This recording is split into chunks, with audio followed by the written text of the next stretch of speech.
నన్ను తిడితే 10,000 వ్యూస్ కు గ్యారంటీ వస్తాను. అది ఉపాధి హామీ పథకం అయిపోయింది. ఏం చేయాలి మీరు గమనించాలి. నేను మాట్లాడిన వెంటనే నన్ను మెచ్చుకుంటూ పెట్టినా నన్ను తిట్టుకుంటూ పెట్టినా 10,000 వ్యూస్ కంపల్సరీ, 110%. అది అలా అష్యూర్డ్ స్కీమ్ అయ్యాను. కానీ ఇక్కడ మహిళా జర్నలిస్ట్ లో నేను నిజంగా మిమ్మల్ని మహిళా జర్నలిస్ట్ అనం, మీరు జర్నలిస్టులు అంటే మీరేం ప్రత్యేకంగా మహిళా జర్నలిస్టులు పురుష జర్నలిస్టులు ఉండరు.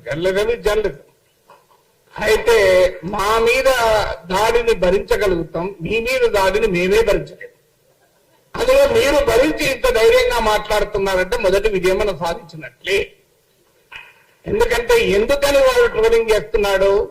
ఒక తులసి, ఒక వనజ, ఒక విప్లవశ్రీ, ఒక ఆస్తా, ఒక శ్రీనిధి ఇక మాట్లాడొద్దు అనేది వాడి ఉద్దేశం. మేము బహిరంగ నటిక బిగ్గర మాట్లాడతాం, ఏం చేసుకుంటే చేసుకోపోన్నాం.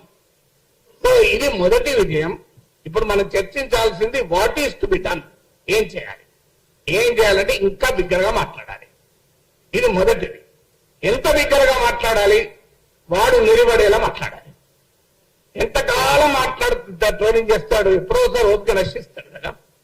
ఫార్చునేట్లీ మనలాంటి వాళ్ళు పెరుగుతున్న కొద్దీ వాడికి టైం కూడా సరిపోదు, డిస్ట్రిబ్యూట్ అవుతుంది. క్షేత్రగణితం, మెన్సురేషన్. నలుగురు ఉన్నప్పుడు వాళ్ళందరూ నలుగురు మీద పడతారు. 40 మంది అయితే 40 మంది మీద పడతారు. 400 అయ్యారనుకోండి, మనం డిస్ట్రిబ్యూట్ అయిపోయి మన మీద ఆడు తగ్గుతుంది. అందువల్ల మనం మరింత ఎక్కువ మందిని సృష్టించే పని మనం చేయాలి. అందుకు మీరు నిజంగా మిమ్మల్ని అభినందిస్తున్నాం. ఎందుకంటే మీరు ధైర్యంగా ఉండడం.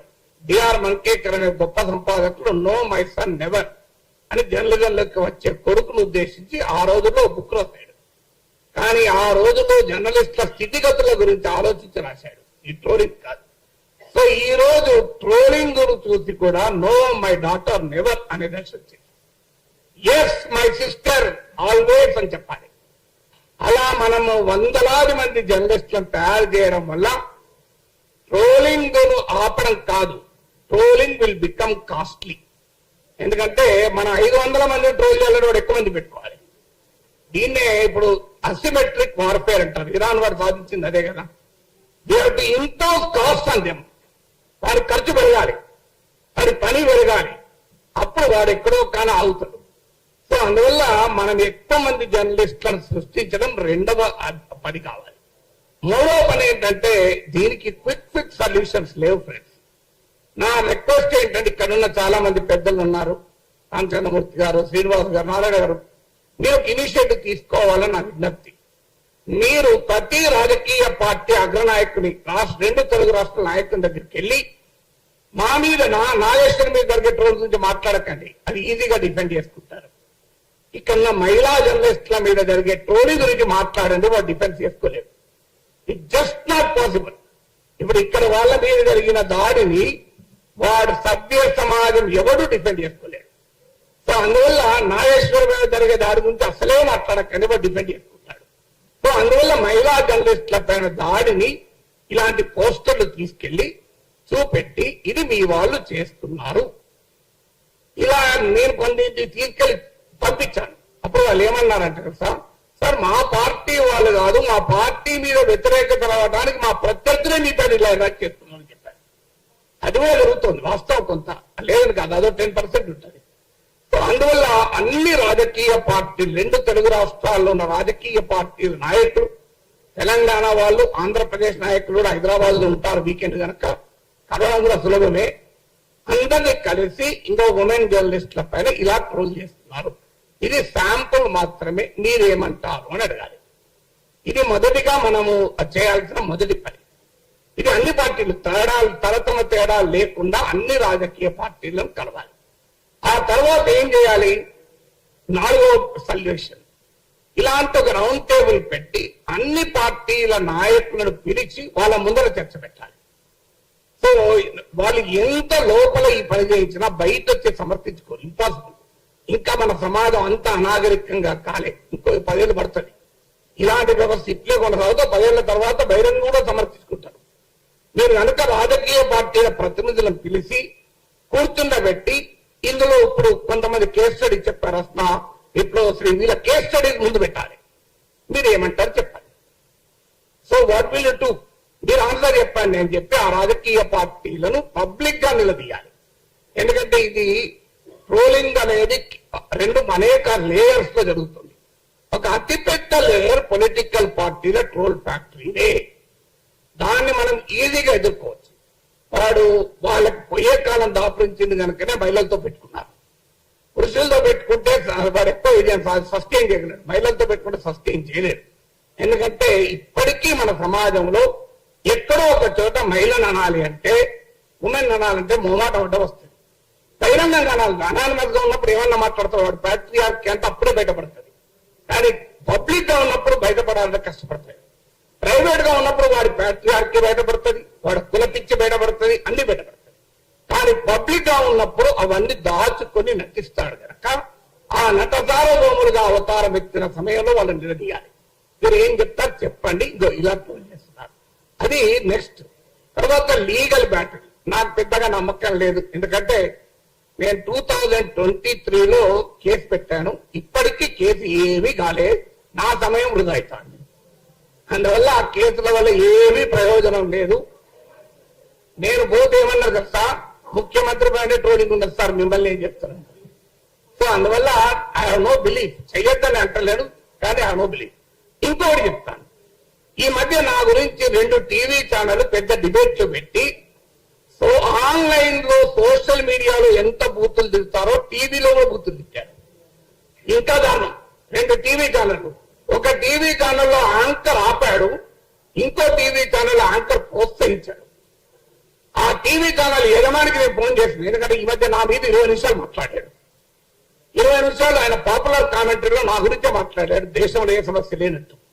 నేను ఫోన్ చేసి అడిగాను, నువ్వు అద్భుతంగా విశ్లేషణ చేశావు, కానీ ఒక్క మాట అయినా ఇంత నీచంగా నాగేశ్వరరావు తప్పని అనే ధైర్యం ఎందుకు చేయలేకపోయావు అన్నా.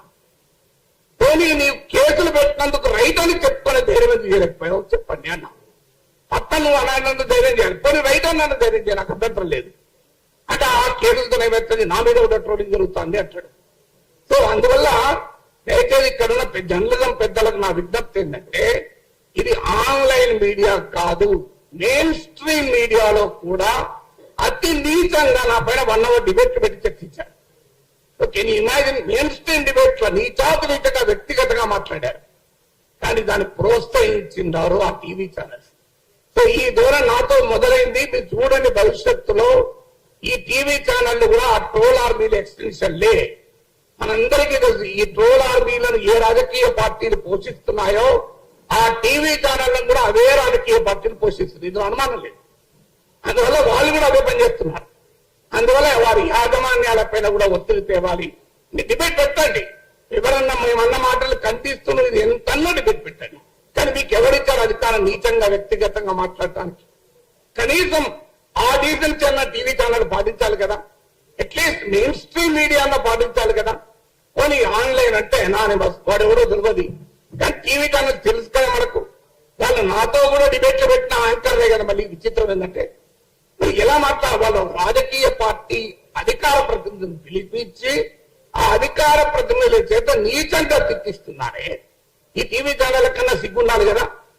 సో ఎందుకు ఈ మాట చెప్తున్నా అంటే, మెయిన్ స్ట్రీమ్ మీడియాలో కూడా ఈ ట్రోలింగ్ ఎగబాకుతోంది. ఈ ధోరణి రాబోయే కాలంలో మరింత ప్రమాదకరంగా మారుతుంది. ఎందుకంటే ఇక నెక్స్ట్ ఏం చేయాలి, ఇవన్నీ మనం what is to be done అనే దాంట్లో ఏం చేయాలి అంటే, సమాజానికి sunlight is the best disinfectant అన్న సుప్రీంకోర్టు పద్ధతి, విస్తారమైన సమాజాన్ని మన వెనకాల నడిపించుకోవడమే. దానికి పరిష్కారం ఏంటంటే, శత్రువు మనని కొడితే ప్రజలకు తాకాలి, మనము శత్రువును కొట్టితే కూడా వారి వెనకాలన్న ప్రజలను స్పందించేలా చేయాలి. అందువల్ల ప్రజా సమస్యల పైన మరింత ఎక్కువగా మాట్లాడితే వద్దన్నా వాళ్ళే మన రక్షణకు వస్తారు. నువ్వు నన్ను ట్రోల్ చేస్తావు, నేను విశాఖ స్టీల్ ప్లాంట్ కార్మికుల తరఫున మాట్లాడినా, వాళ్ళు చూసుకుంటారు. నువ్వు నన్ను ట్రోల్ చేస్తావు, నేను పొగాకు రైతుల పక్షాన మాట్లాడినా, ట్రోల్ చేసి చూసుకో, వాళ్ళు చూసుకుంటారు. నువ్వు ట్రోల్ చేస్తావు, నేను ఆక్టా రైతుల పక్షాన మాట్లాడినా, నీవు ట్రోల్ చేస్తావు, నేను తెలంగాణ పోలీసులకు ఉద్యోగాల కొరకు బాధపడుతున్న నిరుద్యోగుల గురించి మాట్లాడతావు. ఏం చేస్తావో చూడండి. అందువల్ల నేను ఈ మధ్య పనిగట్టుకుని ఇదివరకన్నా ఎక్కువగా ఎక్కడ ప్రజా సమస్య ఉందో జల్లెడ పట్టి వెతికి వాళ్ళ గురించి ఎక్కువ మాట్లాడుతున్నా. ఎందుకంటే అల్టిమేట్ గా ప్రజలే మన కవచము, అది గుర్తుపెట్టుకున్నాం. సో అందువల్ల మరింతగా ప్రజా పక్షాన విస్తారమైన జనం సమస్యలు మనం తీసుకొని జనం భుజాల మీద తుపాకీ పెట్టి మనను వాడు ట్రోల్స్ భుజాల మీద తుపాకి మనం కాలుస్తున్నాం కదా, మేము జనం భుజాల మీద తుపాకి పెట్టి మీ సంగతి చెప్తాం. అప్పుడు ఏమంటారు చూడండి, మీరు మమ్మల్ని కొడతానంటే ఆ ప్రజలే మా రక్షణకు వస్తారు. అది మన అనుభవం అందరిది కూడా. అందువల్ల ఇలా మనం ఆలోచించాల్సింది ఏంటంటే తత్వవేత్తలు సమాజాన్ని పరిపరి విధాలు నిర్వచించారు. ఈ ట్రోలింగ్ గురించి 100 రకాలుగా చెప్పగలిగే సామర్థ్యం ఉన్న వాళ్ళు, అనుభవం ఉన్న వాళ్ళు ఇక్కడ చాలా మంది ఉన్నారు. Let us find a solution. అందువల్ల కొన్ని సొల్యూషన్, ఎవరి దగ్గర పర్మనెంట్ సొల్యూషన్ లేదు. సుప్రీంకోర్టు మాట అంటది, హేట్ కు పరిష్కారం ఏంటంటే ఫ్రెటర్నిటీ అమౌంగ్ సిటిజన్స్ అని సుప్రీంకోర్టు తీర్పులో చెప్పింది. ఇవాళ మీరు పెట్టింది సరిగ్గా అదే పని. Fraternity among fellow journalist will always be a solution. అందువల్ల నా అపీల్ ఏంటంటే హైదరాబాద్ ప్రెస్ క్లబ్ నా అపీల్, మీరు ఇనిషియేటివ్ తీసుకొని రాజకీయ పార్టీల నాయకుల్ని ప్రముఖుల్ని పిలిచి, వాళ్ళు ఏదో బచ్చగాలను పంపిస్తారు, అలా కాకుండా పెద్దవాళ్ళను పిలిపించి ఈ ఉమెన్ జర్నలిస్టులు పడ్డ కష్టాలను వాళ్ళ ముందు పెట్టి మీరు ఏం మాట్లాడతారో చెప్పండి అని నిలదీద్దాం. కనీసం పబ్లిక్ షేమింగ్ చేస్తానన్న రాజకీయ పార్టీలే కాదు, మీరు ఆ సాంస్కృతిక సంఘటనలే కావచ్చు, సామాజిక సంఘాలే కావచ్చు, వారి సైన్యం ఎవరి సైన్యం అయితే దుర్మార్గం చేస్తుందో ఆ సైన్యాధిపతులను పిలిపించి సభ్య సమాజం ముందు ఎక్స్పోజ్ చేద్దాం. ఇంకొన్ని ఆలోచనలు చేద్దాం. ఇది ఇస్ ఓన్లీ ఏ బిగినింగ్. నా రిక్వెస్ట్ ఏంటంటే ఈ యుద్ధంలో మనం పొరపాటున కూడా భాష మారద్దు, మాట మారద్దు. మనను ఎదుటివాడిని నుంచి దూరం చేసే, ఏలినేట్ చేసే ప్రయత్నాలు కూడా జరుగుతాయి. వాటి మొత్తం అప్రమత్తంగా ఉంటూ ఈ ధర్మ పోరాటం అంటే రాంగ్ మీనింగ్లు వస్తాయి. ఈ ధర్మ యుద్ధాన్ని మనం మొదలు పెడదాం. ఖచ్చితంగా మీ వెంటాల మేము ఉంటాం. ఒకటే దీనికి పరిష్కారం, మీరు ఒక్కడు ట్రోల్ చేస్తే మేము ఇంకా 100 సార్లు మాట్లాడతాం.